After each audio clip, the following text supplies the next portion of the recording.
TCL news India, देश के नाम।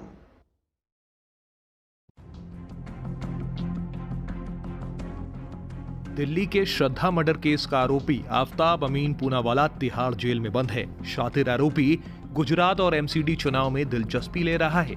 जो जानकारी सामने आ रही है, उस जानकारी के मुताबिक आफताब ने सेल के बाहर सुरक्षा में तैनात जवानों से गुजरात और दिल्ली MCD चुनाव की जानकारी ली है। जानकारी में यह भी खबर है कि शातिर आरोपी आफताब चुनाव के मुद्दे पर सुरक्षा कर्मियों से बात करता है। वो पुलिस कर्मियों से चुनाव से जुड़े सवाल पूछता है। साथ ही वो बातचीत करता है कि कौन जीत रहा है और किसकी सरकार बन रही है। हालांकि आफताब जेल में सामान्य तरीके से रह रहा है। जैसा कि आप सब जानते हैं कि पिछले दिनों दिल्ली पुलिस आफताब को पॉलीग्राफी टेस्ट के लिए FSL लेकर पहुंची थी। इस दौरान जेल की वैन पर हमला हुआ था, लेकिन इसके बावजूद आफताब अमीन पूनावाला को कोई डर नहीं है। और ये भी खबर सामने आई थी कि आफताब अमीन पूनावाला ने तिहाड़ जेल में समय बिताने के लिए इंग्लिश की नॉवेल पढ़ने के लिए मांगी थी। वहीं जेल सूत्रों ने बताया कि आफताब के अनुरोध पर तिहाड़ जेल अधिकारियों ने उसे द ग्रेट रेलवे बाजार नॉवेल दी। नॉवेल देने से पहले जेल अधिकारियों ने मंथन किया और फिर इस किताब को देने का निर्णय लिया था।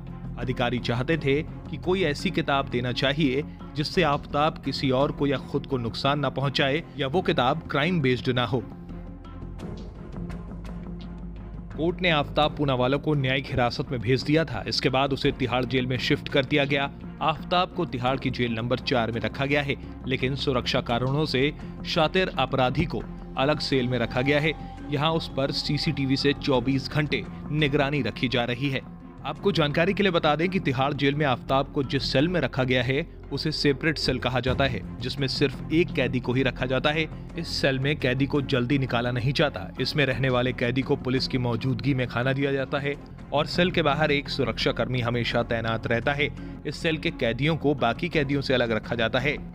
आफताब के घिनौने कृत्य की बात करें तो उसने मई महीने में अपनी live in partner Shraddha Volker की दिल्ली में गला घोटकर हत्या कर दी थी। उसके बाद बॉडी के 35 टुकड़े काटकर दक्षिण दिल्ली के मेहरौली में फेंक दिए थे। आफताब ने श्रद्धा के शव के टुकड़ों को कई दिन तक रेफ्रिजरेटर में रखा था। बाद में श्रद्धा के परिजन की शिकायत पर आफताब पर शिकंजा कसा गया और पूरे मामले का खुलासा हो सका था। Bureau report TCL news India.